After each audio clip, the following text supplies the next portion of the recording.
Hey guys, some gamer dude here. Just want to do a little podcasty type deal because I still really don't want to script things yet. And this is, it's been an interesting subject for the last year or so. I haven't been able to actually play in a store for about a year now, but this has been a topic people have been noticing, and it's getting really concerning now. But I think people aren't taking into account some things. I think honestly MTG Lion might be the only person actually noticing what's really going on, though I also don't think that he realizes what Jeremy Hambley has said is also contributing. It's a snowball effect. But what is the subject at hand? Are TCGs dying? What is causing them to die? Now, I don't know if dying's the right word. I think it's more what's pushing people away from them. Now, let's start discussing the TCGs on the market. Let's start with the smaller ones, because Pojo from the Pojo magazine and board once said, a small TCG can support a company if the fans are devoted enough and buy enough to... Yeah, buy enough. He said devoted, but it's buy enough, let's be honest. This would count for Weiss Schwartz, UFS, games of that caliber, small things. I think maybe even Buddy Fight in the West. I know it's decently okay in Japan, but in the West it's nearly a corpse. But it's got enough people to live, is what I'm trying to say. There's enough people to keep it alive, but it's... Your locals aren't going to play it unless you got enough people clamouring for it. Then on the not dead and actually doing really well side, you've got Pokemon. Pokemon is doing really well. No one talks about it, but there doesn't seem to be that much complaint about meta. There's not much complaint about TPCI. Yeah, I think, does Media Factory still make the cards? I'm not sure. I think Pokemon absorbed Media Factory years ago when they do the designs internally now. But Pokemon's fine. People seem to really like it. I don't know why people over, say, 20 like it. I don't get what mental excitement they can get from a game that's basically take your turn. Draw a bunch of cards from a trader. Take your turn. I don't understand that, but good for them. If they have kids, I'm sure they're having a good time. If they don't, I could only imagine they're uncomfortable because of the type of looks they'd get after a certain age. Then we have basically the rest of the market. I think Vanguard's big enough now to consider it part of the Big Four. We'll expand it to the Big Four, though I'm wondering how big it is right now. I guess Vanguard's the best place to start since I brought it up. There'll be one game not in the traditional big games, and Vanguard I'll bring up, but I'll bring it up in a second. Because it... actually no, we'll go... Vanguard, Yu-Gi-Oh! Force of Will, Magic. We'll take on Magic last. Vanguard really was okayishly expensive when it started. When it started, there were very, very expensive decks. I started early enough to remember when Assault and Mark were 30 Australian a pop. That is insane. Because the bosses, like the Spectral Duke Dragon and Alfred, were also $30. For a game that's not really that great, all things considered. It's exciting, it's entertaining, but it's not good in the terms of this feels very strategic, this has a lot of influence of your control. It's very much luck of the draw and luck of the roll, or in this case, drive check. I like Vanguard to bits, but it really should be much, much cheaper than it is for the type of game they're producing. That said, the game, if you got out of Royal Gold and Kagura, because I remember Beret being very expensive at the day too. Vanguard wasn't that pricey. I think Oracle Think Tank was expensive. I remember that. It wasn't as expensive, but it was up there. Then you get to things like Spike Brothers, which could handle themselves very well, and it was pretty cheap, because everyone was searching for Spectre Duke Dragons and other shit in other sets. So all your spare Spike Brothers, which was a very good deck with extra booster 3, because English didn't get them released in order, so we had extra booster 3 after booster 1 and 2. Don't ask. It was a very good deck. It was my first deck. It was a fun deck. You could even get away without perfect guards. That's how strong the Crush Rush was. As things settled down, Vanguard kind of got into a place where the perfect guards maxed out about 15, went down to about 10, 8-ish. I think they go down as low as 3 now. There's so many different perfect guards around. The bosses usually held their value between 10 and, well, I think the most, you went back up to 30 for the expensive stuff. But over time, it got worse as far as expensive things went, because they introduced break rides, which added more foils to the deck. Everything, I forgot how the Legion era was handled in English, where they pushed a bunch of sets together, and for something that was a blip on the radar, they made things really hard to pull, all things considered, and is expensive as hell.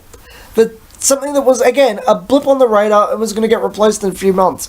There was no real reason to do this other than gouge for the few months where it was a thing, and the people that actually liked the Legion mechanic. That would be my playgroup.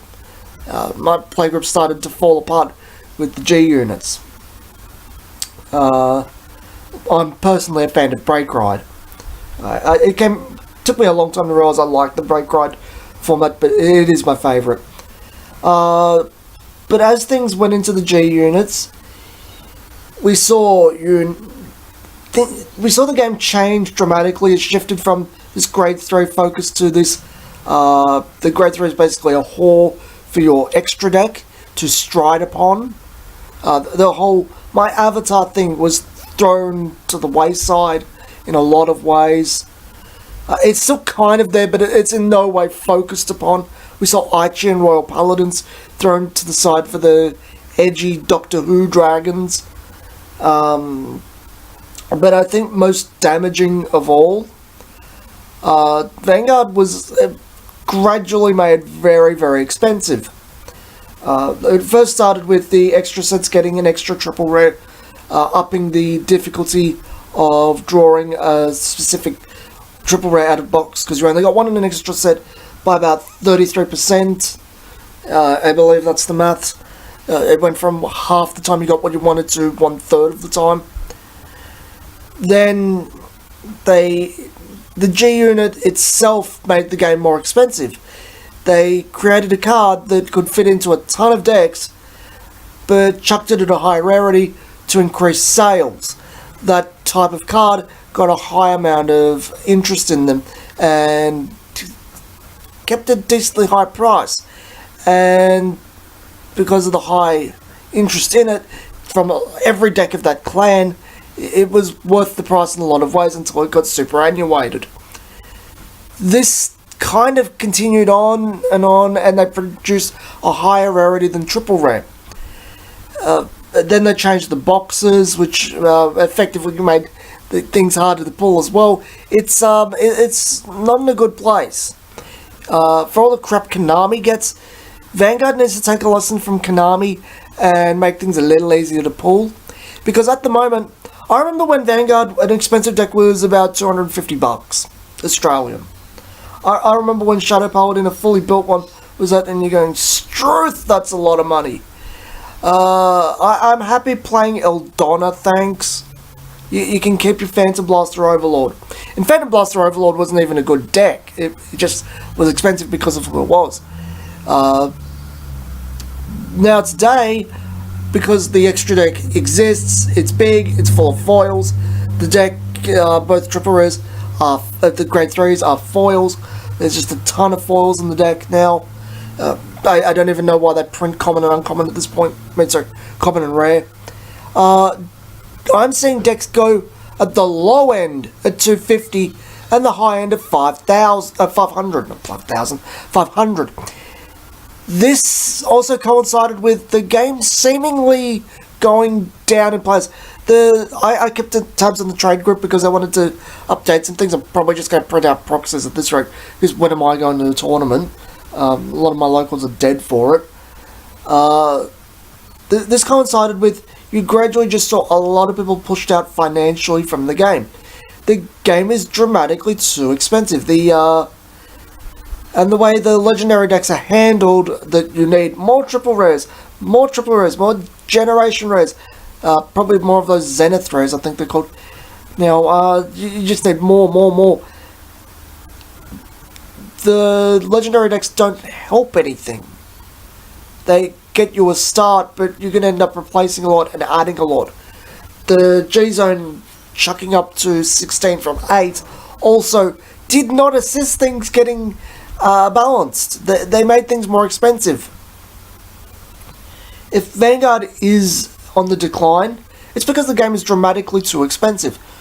The game does not provide the strategic experience to be worth the money it is priced at. And also the game is dramatically different from when it started. This is also a reoccurring theme.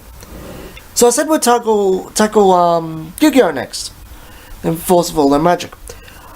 Yu-Gi-Oh! has always been expensive. I think people just take that for granted now. It's I don't think anyone really truly cares. If you're casual, there's probably some price points for you, like the structure decks. Structure decks have been winning tournaments, from what I understand, somewhat recently.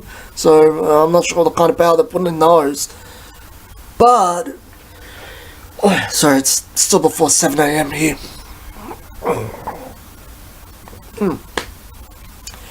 But Yu-Gi-Oh's changed a hell of a lot since its inception. I remember when Yu-Gi-Oh used to be slow, methodic, and it was just, slow and methodic. That's the type of game it was. It was fun, but there wasn't a lot of synergy. Then the Yada lock happened, and the game fundamentally changed a lot. That's when you saw a lot more effect, a lot more effect monsters, and gradually the game snowballed into adding new mechanics, replacing basically crappy mechanic infusion twice over now. 3 times over now, I think. And then it gradually snowballed into something really blisteringly fast. And there's a video online that compares old classic Yu-Gi-Oh, the one I remember, to modern Yu-Gi-Oh, where the modern Yu-Gi-Oh players just, here is my hand, everything happens, and my turn is over. But the old one's like, I normal summon a monster, and I set a trap. And it's like, these aren't the same game. You realise this, right? This is not the same game at all. This, I think, is part of it. Konami is pandering to nostalgia a lot. There's so much Duel Monsters product out there right now. Even I bought some. It's nice to see all that old stuff get support. It's nice to see all that old stuff get reprinted. But then you chuck it in the game, and the game's nothing like it once was. It's not the game you remember, because the game you remember doesn't really exist anymore. It's a capsule of time. I think this kind of ended during XYZ, because I played up to early 5Ds, and it seemed to be reasonably similar to once it was. It was a little faster, because there was a few special summons like Draymond Toad and the Immortal Bushi. I believe that's it. Ugh, I haven't played for ages. But it was nowhere near as fast as today. Today is basically vomiting hand and things happen. It's like early Pokemon. And they're trying to attract people back to this by pandering them to when the game is slow as hell. What? What sense does that make? Most people aren't going to catch up to this. So they're introducing players and then they're having them walk away 5 seconds later because they're like, this ain't Yu-Gi-Oh! I don't know what the hell this shit is, but this ain't Yu-Gi-Oh! And then you got the other part of the problem, the link summoning. I remember reading the shitstorm about that one. I think the mechanic looks fine. I kind of like how they're trying to slow the game down, but people really don't like it. I think that's an understatement. It's dropped attendance a hell of a lot.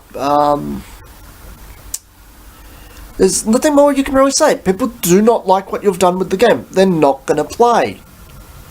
The game Link is just way too different to what people have become accustomed to.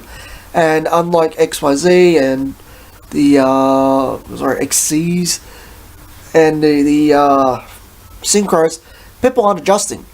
Now, I like Synchro Summoning. I think it's I think Fusion was a bad mechanic in the first place with polymerization. I think Contact Fusion, I think that's what's called now, because I watched a few videos about Yu-Gi-Oh! From Devies or something. He's a Yu-Gi tuber that he does a lot of the old structure decks and points out the bad cards in them. As someone who liked the old structure decks, it's an interesting video series. I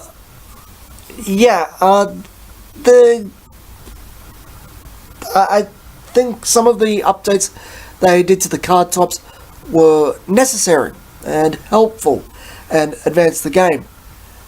But the game's changed too much, and clearly this is going against what people want from it, and they're not going to play anymore. It's simple as that. Is Yu-Gi-Oh! Being mismanaged? There's an argument for it. There is an argument for Konami of Japan, at least, not understanding the American and Western market and making an mechanic that no one likes and destroying the game that way. But it seems like an honest mistake in a lot of ways. I'm not sure what can happen to fix the problem short of stopping links, but that's not going to happen.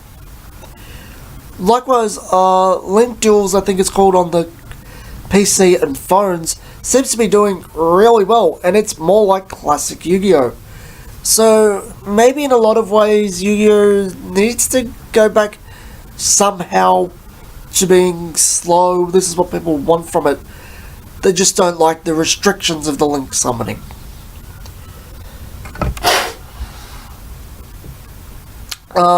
Sorry. Then Yu-Gi-Oh's mostly just people don't like what's being done with it. I don't think it's anything more nuanced than that. Then we go to Forceville and Magic. Magic and Forceville are probably the more this is mismanaged and the people running it are idiots scenario. Forceville is very, very poorly developed, to say the least. They release problematic cards all the time. I know the term problematic's gonna bother some people, but it is the case here. The cards are overpowered and they don't understand what they're making because they... Again, this is why I say a lot of people do not playtest. They're not seeing how things can be abused. Or if they are, they don't care. It's just like, well, we spent the development time in it, fuck it, print it, I don't care. The little nerds will buy it, fuck them. And that's not the right attitude. Throughout Forceville's entire life, they've basically been causing problems every other set. If not every set. This is especially true in English. And the game started, in Western English, not Australian English, Australian European English, because Australia and Europe got the Valhalla sets, America did not. But first of all, just it can't have a balanced format where multiple things are viable. It has to print broken shit and ban shit, and it's tedious. Then we get on to the fact that sets are badly designed. They can't support things for the life of them. The game's very, very archetype and theme or character based, or ruler based, and then they just throw everything to the wind. It's like, yeah, this is a theme, but it's not going to work with anything. I don't care. And the game always ends up, well, what works best, period. What works together best. That's a real great way when you're making people invested in characters and themes to make them go, well, this is a freaking waste of time. Let's not get started on the fact that the game is and was from at the beginning money sink. Valhalla is very understood to be a money sink. I think current Force of Will is very close to a money sink. To get any of the promotional items, they're making the game a money sink. I'm sorry, 6 boxes is freaking insane.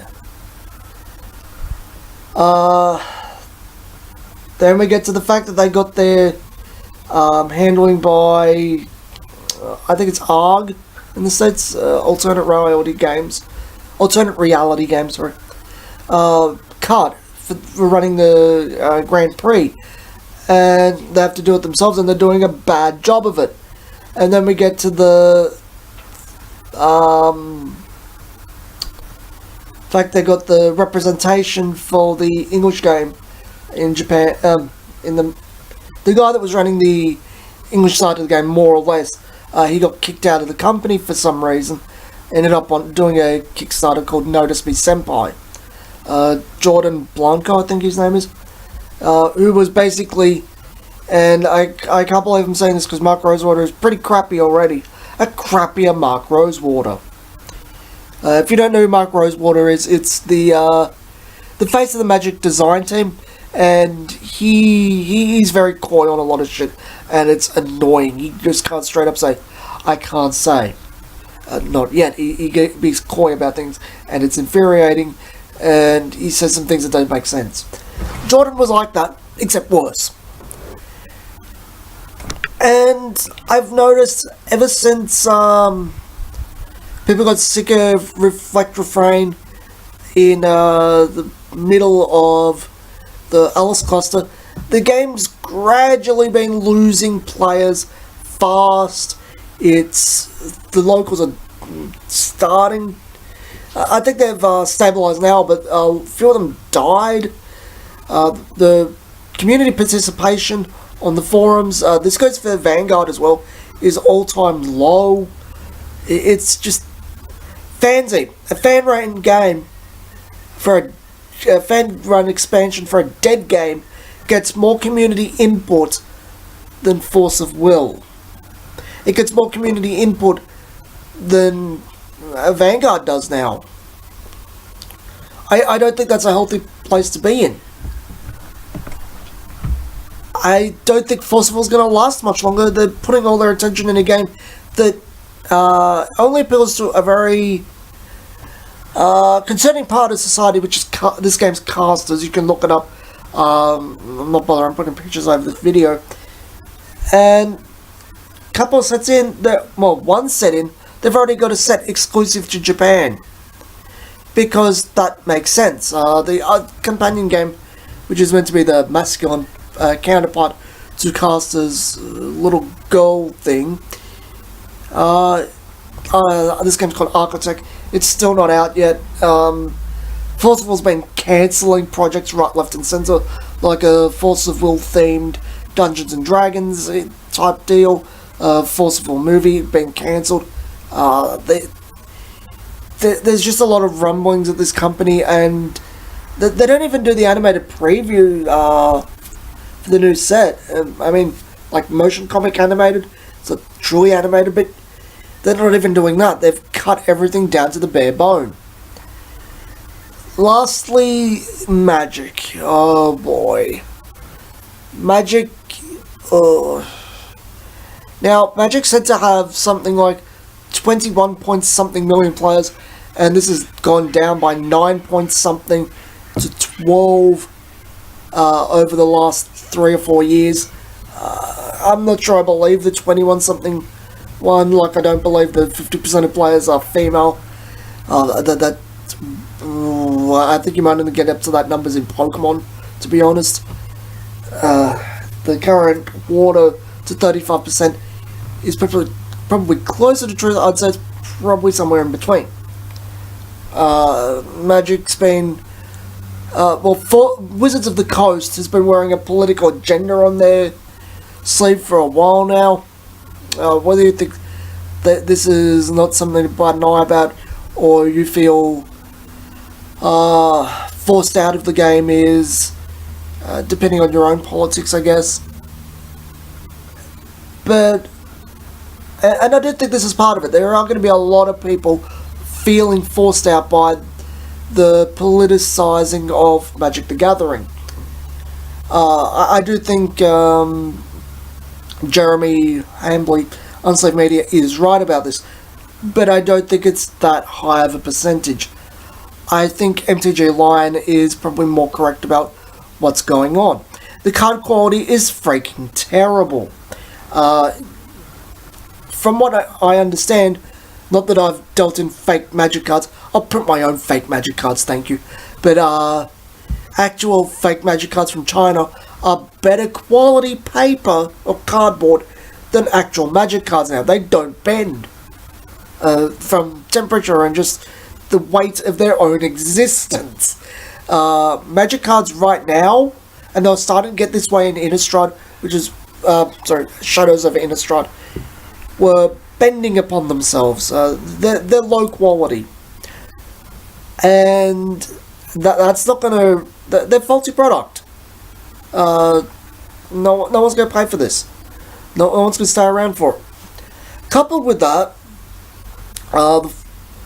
the game's been in the shitter for a long time. Really questionable card design since, wow, when was the last people... When's the last time people were genuinely happy with Magic? When's the last meta something didn't have to be banned? It's just not the same game. Well, we'll get onto that subject, but it's not in a good position. It might stabilize out for a little bit, but something always comes up, and it's not fun. And this is mostly because of, again, things inside Wizards themselves that tell them, don't be Magic. Don't print answers to things. Little Jimmy's gonna have a sook because his creature got counterspelled. And then the players are like, well, you said this hyper powerful card you made. I can't do anything if I don't have counterspell. It's gonna walk all over me. I don't care if Jimmy cried. And you got a conflict of interests here. If Wizards has done the research and found newer players do not like any form of control, I really don't know how any other game picks up players because every game has control, but if this is their findings and they don't want to include it, fine, don't include it in the beginner product. Destroying the health of the game because little Jimmy's gonna have a cry once he finds out what a counterspell is, and yes, I really want counterspell in standard, let alone modern. I'm that kind of guy. You're gonna hate the blue players. I don't think it's a healthy thing to say, well, because we want new players, we're gonna fuck over the people we've already got. Fuck them. I don't care. We've already gotten you in. You're a crack baby now, bitch. I don't think I'm using that term right, but you get my point. They've got you addicted. They don't think. Well, they think if they've got you addicted, they don't think you're gonna run away. Unfortunately for them, people are running away. They don't like the crap you're peddling. Coupled with this, again, like Yu-Gi-Oh!, like Vanguard, Magic really isn't the same game anymore. You can tell this by just looking at Alpha, Beta, and Unlimited, and then look at 8th edition onwards. The old template had a very different feel to it. I know this is just a visual thing, and somewhat subjective, but right down to the visuals, the game does not feel the same anymore. I know my best friend thinks old Magic looks so 90s and bad and dated, but it's got a lot of charm to it. It looks like a tome or something. It looks like an old magical book of spells. That's a nice look. It's very thematic for what it looks like. Modern Magic, on the other hand, looks like someone wrote a Magic tome on a computer. I think it's the best way I can put it. It's still got something of the background of it, but everything on top looks very CG and mechanical. And then you get to the game itself, which has gradually made creatures stronger to, I think, emulate other games. And it defeats the point. You're a sorcerer, casting fireballs, lightning, and countering things and screwing people's minds and healing and killing. You're not a summoner. You're not. I am a duelist, and the game isn't Yu-Gi-Oh! Is what I'm trying to say here.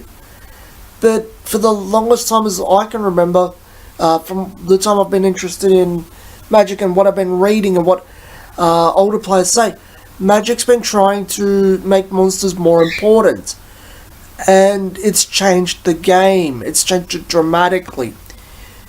That's also not going to make people happy, because you don't invoke the feelings of the game they once knew. It's a new game, and I don't think it's right to remove the old game. There's other games that already fill this niche. Now, I guess the change did it well for them. It did boost the player count up a lot, but keep in mind, when the player boost happened, we had not only the big boom of TCGs in the early 2000s, but we also had the big boom of nerd culture in the late 2000s, early 2010s. That's what this coincides with. I don't think it would have mattered if the game changed dramatically, like, go get those Yu-Gi-Oh! Players. Yu-Gi-Oh! Players, notice us, senpai! I don't think it would have mattered, because times were just good for TCGs back then. I think it's taken its toll over time. The old guard are like, times were better back then, I preferred them. I don't know what shit you peddle on out now, but I don't want part of it. And people are like, well, if it's a shit show, I don't want to play it. And yeah, so while the politics, I do think it does have something to do with it.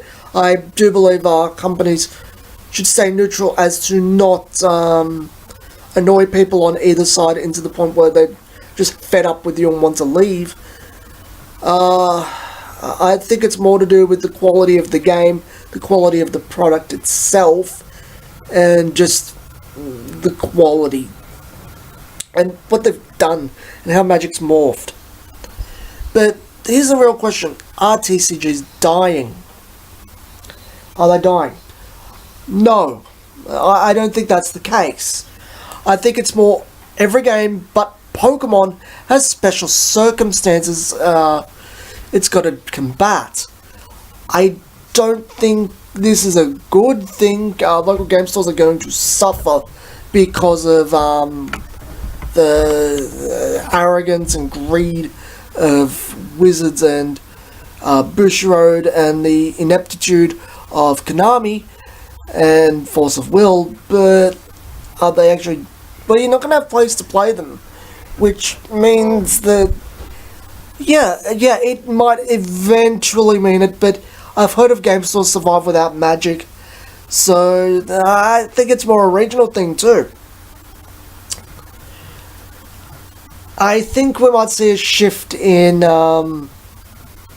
things as I think people get increasingly agitated by the fall of grace of the Magic, Yu-Gi-Oh, Vanguard, those type of games that are falling.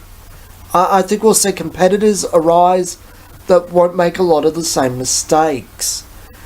And I think that's probably the future. It'll probably force Wizards, Konami, Bushiroad to straighten their shit. Well, I don't think Konami I think Konami Japan or Bushiroad will, but I think Wizards may. But I think these are dark times, and if you play Hearthstone or I think that's what's called, or Shadowverse, and this doesn't really affect you, and you're just on the outside looking in, or you've left these games and seeing the sorry state they're in. I also want. I don't think digital TCGs are the future. Mostly because a certain something is lost once you don't have that human interaction. I know at least two friends of mine say, what I like about TCGs is I can actually experience social interaction with them. That's what I like about them. It's not the same when it's behind a computer screen. It's the same game, but I don't get the same feeling. And if everything went digital, I'm sure a lot of people just lose interest because they're like, well, it's just lost something. There's nothing really about it I like anymore. So if all those games went digital completely, I don't think they'll survive as strongly either. But anyway, this video has only been 40 minutes for this podcast type deal. And I've got things to do. So this has been some Gamer Dude, and I'll see you guys next time.